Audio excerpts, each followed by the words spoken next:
जैसे एक ideal father अपनी प्रॉपर्टीज और अपने एसेट्स को अपने बच्चों में इक्वली डिस्ट्रीब्यूट करता है, वैसे ही एक आइडियल गैस अपनी इंटरनल एनर्जी को अपने डिग्रीज ऑफ फ्रीडम में इक्वली डिस्ट्रीब्यूट करती है। यही equal distribution of internal energy among the degrees of freedom of an ideal gas, ये है law of equipartition of energy. तो law of equipartition of energy कहता है कि total energy degrees of freedom में इक्वली डिस्ट्रीब्यूट होगी और इस तरह से एनर्जी पर मॉलिक्यूल पर डिग्री ऑफ फ्रीडम बनेगी हाफ ऑफ केबीटी। ये होगा एप्लीकेबल एक डायनेमिकल सिस्टम के लिए जो थर्मल इक्विलिब्रियम में है।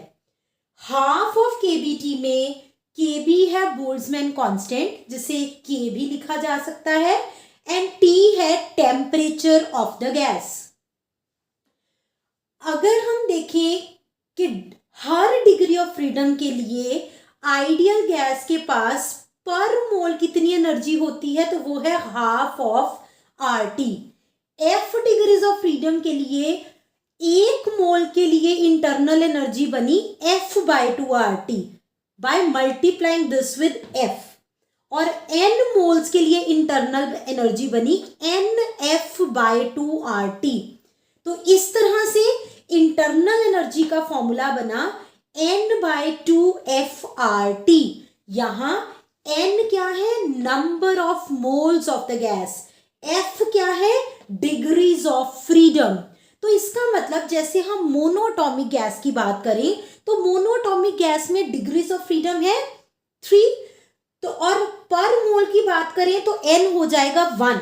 तो मोनोटॉमिक गैस के लिए पर मोल इंटरनल एनर्जी की वैल्यू बन जाएगी 3/2RT।